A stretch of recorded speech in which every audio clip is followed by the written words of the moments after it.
معزز حاضرین محفل، آج کی اس محفل میں ایک تنوع، ایک انفرادیت ہے کہ آج کے اس پروگرام میں آپ تمام حاضرین محفل کو امام سلسلہ عظیمیہ ابدال حق حضور قلندر بابا اودیا رحمۃ اللہ علیہ کی آواز جو ہمارے یہاں ریکارڈنگ ہے وہ پیش کی جائے گی۔ یہاں قلندر بابا اودیا رحمۃ اللہ علیہ سے محبت کرنے والے اور آپ کے دریائے فیض سے مستفیض ہونے کے خواہشمند خواتین و حضرات موجود ہیں۔ یہ عاشقوں کی محفل ہے، عاشقوں کے لیے محبوب سے تعلق رکھنے والے ہر چیز باعث محبت ہوتی ہے۔ اپنے محبوب کی ایک ایک ادا، ایک ایک بات عاشقوں کے لیے سرمایہ کی حیثیت رکھتی ہے۔ حضور قلندر بابا اودیا رحمۃ اللہ علیہ سے عقیدت و محبت رکھنے والوں کے لیے آج کی محفل میں ایک خصوصی ہدیے کا اہتمام کیا گیا ہے۔ یہ خصوصی ہدیہ آپ کی سماعتوں کے ذریعے آپ کی خدمت میں پیش کیا جا رہا ہے۔ نتائج اخذ کرنے کی کوشش میں لگ جاتے ہیں اور جب نتائج اخذ کرتے ہیں تو ان تمام چیزوں کو حقیقی، لازمی اور یقینی قرار دیتے ہیں۔ جیسا کہ 20ویں صدی میں الیکٹران کا کردار زیر بحث ہے۔ الیکٹران کے بارے میں سائنسدانوں کی ایک ہی رائے ہے کہ وہ بیک وقت ایز اے پارٹیکل اور ایز اے ویو بہیو کرتا ہے۔ اب یہ غور طلب ہے کہ جو چیز محض مفروضہ ہے وہ بیک وقت دو طرز پر عمل کرے اور اس کے عمل کو یقینی تسلیم کیا جائے۔ وہ ساتھ ہی یہ بھی کہتے ہیں کہ الیکٹران کو نہ اب تک دیکھا گیا ہے نہ آئندہ اس کے دیکھنے کی امید، لیکن ساتھ ہی وہ الیکٹران کو اتنی ٹھوس حقیقت تسلیم کرتے ہیں جتنے ٹھوس کوئی حقیقت اب تک نئے انسانی کے ذہن میں آ سکی ہے یا نئے انسانی جس حقیقت سے اب تک روشناس ہو سکا ہے۔ اب ظاہر ہے کہ صرف مفروضہ ان کے ذہن میں اور مفروضہ سے چل کر وہ اس نتیجے پر ایسی منزل تک پہنچ جاتے ہیں جس منزل کو وہ اپنے لیے یعنی ایجادات اور بہت ہی زیادہ اہمیت کی اور کامیابی کی منزل قرار دیتے ہیں۔ اس اہم منزل کو وہ انسانی کے عوام سے روشناس کرنے کی کوشش میں لگے رہتے ہیں۔ کتنی مرتبہ ایسا ہوتا ہے کہ جن حقائق کو وہ ایک مرتبہ حقائق کہہ کر پیش کر چکے ہیں، چند سال کے بعد یا زیادہ مدت کے بعد وہ ان حقائق کو رد کر دیتے ہیں اور رد کر کے ان کی جگہ نئے طور اطلاق، نئے فارمولے لے آتے ہیں اور ان نئے فارمولوں کو پھر انہیں حقائق کا مرتبہ دیتے ہیں جن حقائق کا مرتبہ پہلے وہ ایک حد تک برس برس کسی بھی ایک رد شدہ چیز کو دے چکے۔ ظاہر ہے کہ غیب کی دنیا ان کے لیے ابدیت رکھتی ہے، حالانکہ وہ محض مادہ پرست ہیں اور خود کو مادیت کی دنیا کا پرستار کہتے ہیں۔ وہ ایک لمحے کے لیے یہ تسلیم کرنے کو تیار نہیں ہے کہ اللہ تعالیٰ کی ذات یا غیب کی دنیا کوئی چیز ہے یا کوئی اہمیت رکھتی ہے یا اس کے کوئی معنی ہے یا قابل تسلیم ہے یا اس کو نظر انداز کرنا مناسب نہیں ہے۔ اس قسم کے تصورات جن کو مادیت کہنا چاہیے ان کے ایک دن ہمیشہ جمع رہتے ہیں اور جب کبھی کسی غیب کا تذکرہ کیا جاتا ہے تو وہ ہمیشہ ایک ہی مطالبہ کرتے ہیں۔ وہ کہتے ہیں کہ جب تک ڈیمانسٹریشن نہ کیا جائے اس وقت تک ہم کسی غیب سے نہ تو متعارف ہو سکتے ہیں نہ کسی غیب کے متعلق یقین کرنے کو اور یہ سمجھنے کو کہ غیر کوئی چیز ہو سکتا ہے ہم تیار ہیں، یا یہ کہ ہم سائنس کی دنیا میں لفظ غیب کو یا غیب کے تذکروں کو کوئی جگہ دینے کے لیے آمادہ ہے۔ بہت وہ جس طرح بھی کہتے ہیں یہ تو صرف طرز فکر اور طرز گشتی ہے، لیکن عملی دنیا میں اور تفکر کی عملی منزل میں وہ اسی مقام پر ہیں جس مقام پر کہ ایک آدمی غیب پر یقین کرنے والا اللہ تعالیٰ کی ذات کو پیش کرتا ہے اور ان تمام ایجنسیوں کو تسلیم کرتا ہے جن کا تذکرہ اللہ تعالیٰ نے قرآن پاک میں کیا ہے، اور وہ ایجنسیاں جو شرط ایمان ہے اور کسی ایسے شخص پر جو اللہ تعالیٰ کو مانتا ہے اپنا تسلط رکھتی، اور ان تمام ایجنسیوں اور ان تمام ہستیوں کو وہ ایسی زندہ حقیقت اور ایسی ٹھوس معمولیت تسلیم کرتا ہے جیسے کہ مادہ پر کسی پتھر کی یا معدن یا کسی ایسی مذاہب سے متعلق چیز کو تسلیم کرتے ہیں جو ان کے سامنے بطور مشاہدے کے ہمہ وقت رہتی ہے اور جس کو وہ چھوتے سکتے دیکھتے اور سمجھتے ہیں، جس کے متعلق وہ یہ کہتے ہیں کہ اس میں تغیر ہے، اس میں توازن ہے، اس میں ایک امتزاج ہے، اس میں تاثر ہے، اس میں قوت ہے، اور جس قسم کی چیزیں ہیں یعنی وہ مادیت کی دنیا میں دیکھتے ہیں ان تمام چیزوں کا وہ اسی طرح تذکرہ کرتے ہیں اور ان پر ایک خاص طرز سے ایمان رکھتے ہیں۔ دوسرے الفاظ میں یہ کہنا چاہتا ہوں کہ ایک خدا کا پرستار جس طرح غیب کی دنیا پر ایمان رکھتا ہے، بالکل اسی طرح مادے کا پرستار مادیت کی دنیا پر یقین کرتا ہے، نہ اس کو غیب کی دنیا پر ایمان رکھے بغیر چارہ ہے اور نہ مادیت پرست کو مادے پر ایمان لائے بغیر مفر ہے۔ دونوں ایک نہ ایک طرز رکھتے ہیں اور ان میں یہ چیز مشترک ہے کہ اس طرز پر ان کا ایمان اور یقین ہوتا ہے، اسی ایمان اور یقین کو زندگی کہتے ہیں۔ اصل میں کہنے کی بات یہ ہے کہ کوئی زندگی بغیر ایمان اور یقین کے ناممکن ہے، خواہ وہ کسی خدا پرست کی زندگی ہے یا مادہ پرست۔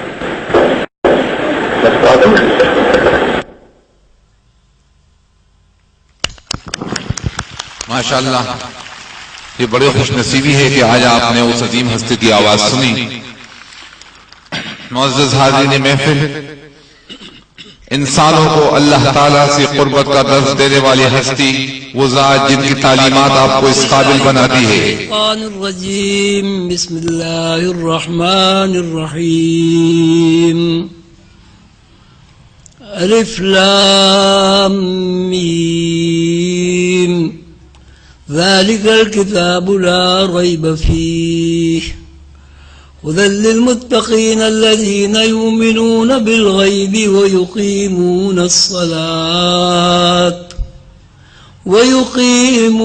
الصلاة ومما رزقناهم ينفقون والذين يؤمنون بما أنزل إليك وما أنزل من قبلك وبالآخرة هم يوقنون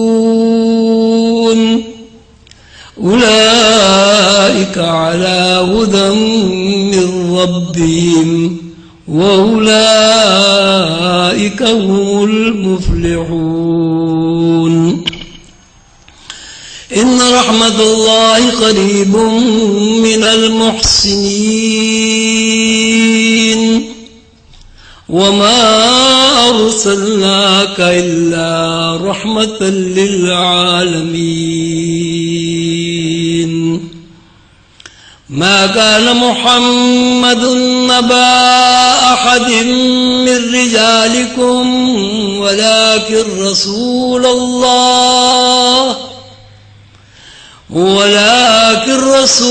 الله وخاتم النبيين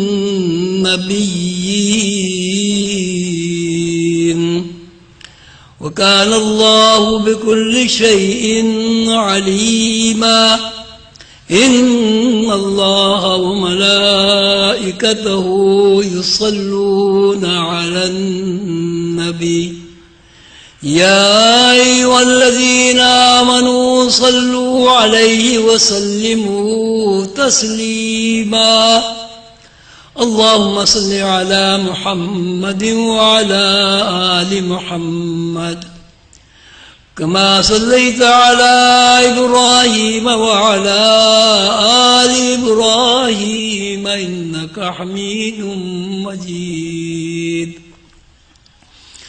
اللهم بارك على محمد وعلى آل محمد كما باركت على إبراهيم وعلى آل إبراهيم إنك حميد مجيد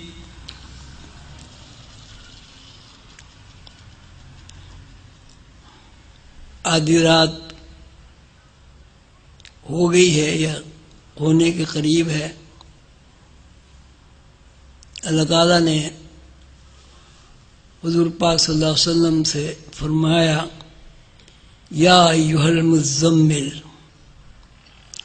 قم اللیل الا قلیلا نصفہ او انقص منہ قلیلا او زد علیہ ورتل القرآن ترتیلا. یعنی اللہ تعالیٰ نے حضور پاک صلی اللہ علیہ وسلم کو تہجد پڑھنے کے لیے حکم فرمایا ہے. میں نے ابھی سورہ بقرہ کے پہلے رکوع کی تلاوت کی. اب تہجد کے وقت کی مناسبت سے تھوڑا سا ذکر کریں گے،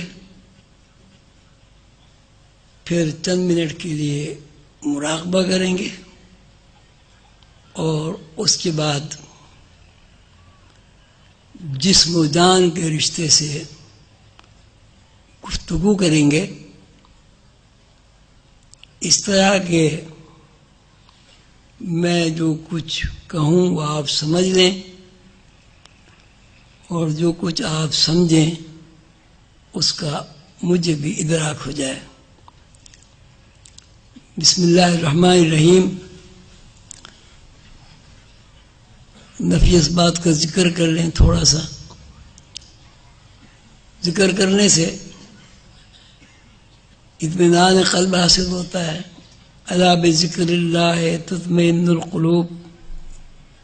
اور ذکر کرنے سے آدمی کے شعور کو جلا ملتی ہے، اور اگر ذکر کرنے سے آدمی کے اوپر جو ایک اور آدمی ہے جس کو اردو قندر بابا اولیاء نے نسمہ کہا ہے، محی الدین ابن عربی نے جس میں مثالی کہا ہے، اس کی روشنیوں میں اضافہ ہو جاتا ہے. اور جب جس میں مثالے کی روشنیوں میں اضافہ ہوتا ہے، وہ اوورفلو ہوتی ہیں، تو انسان سکون کی زندگی میں لوٹ جاتا ہے. بسم اللہ الرحمن الرحیم.